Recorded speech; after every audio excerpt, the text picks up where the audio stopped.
La cérémonie de clôture de la CAN 2025, c'était, vous le savez, dimanche au Maroc, avec la victoire du Sénégal, 1-0. On en parle avec Aurélie Mbida. Bonsoir. Bonsoir. Rédactrice en chef du pôle économie à l'hebdomadaire Jeune Afrique. Alors, les autorités marocaines parlent déjà de retombées économiques importantes. De quoi parle-t-on concrètement ? On parle concrètement de quelque chose de positif, puisque malgré le fait que les Lions de la Teranga aient ramené la coupe à la maison, au Maroc, grâce aux chiffres, on peut se réjouir. En effet, selon les estimations relayées par Rabat, la CAN aurait généré 12 milliards de dirhams de retombées directes sur le PIB du Maroc. Ça fait un peu plus de 1,1 milliard d'euros. C'est significatif pour un événement sportif.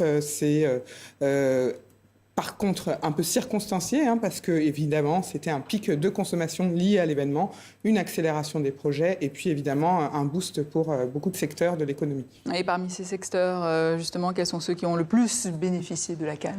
Le tourisme et les services, les chiffres sont parlants, ils parlent d'eux-mêmes.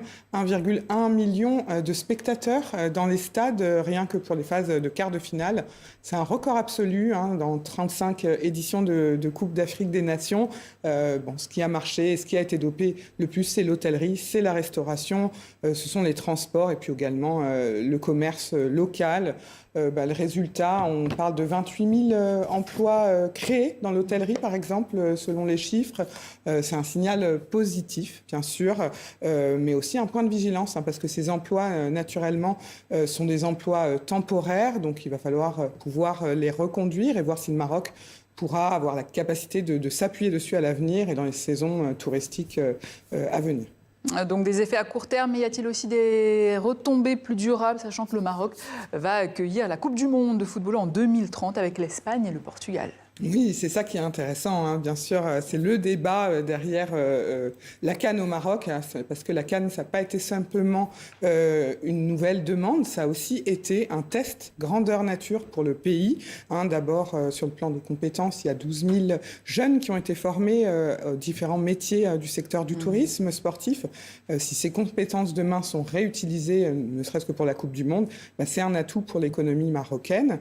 Puis ensuite, par exemple, sur le tissu économique, il y a eu la création de plusieurs entreprises, notamment 35 PME qui ont été créées dans l'événementiel. Donc demain, ces sociétés, elles pourront répondre à des appels d'offres au Maroc, à l'international, ce qui est un bon signal aussi.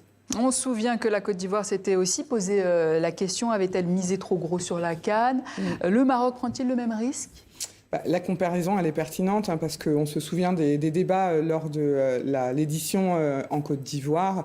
La CAN avait dépensé beaucoup. C'est ce qu'on s'était dit. On se souvient du gigantesque pont Alassane Ouattara, des stades qui ont été créés rapidement de toutes pièces, des routes réhabilitées également pour relier les villes qui ont accueilli la compétition. Mais en Côte d'Ivoire, si la CAN a coûté cher, elle a aussi accélérer l'urbanisation, elle a accéléré les infrastructures et puis elle a donné une bonne image pour le pays. Le pari, donc, il n'était pas uniquement financier puisque ça a été une stratégie.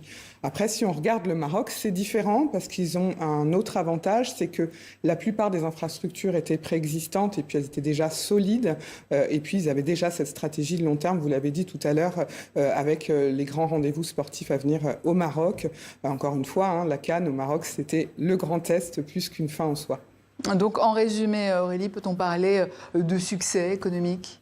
Oui, c'est un succès économique. Après, ça reste un succès conditionnel. La CAN, ça a clairement montré qu'on pouvait générer de l'activité, on pouvait générer de l'emploi et de la visibilité, mais le défi commence vraiment maintenant. Transformer cette croissance conjoncturelle en croissance durable, pérenniser les emplois et puis pour toutes les entreprises qui ont été créées, leur permettre de survivre au-delà de l'événement. Aurélie Mbida, merci, rédactrice en chef du pôle économie à Jeune Afrique. Merci.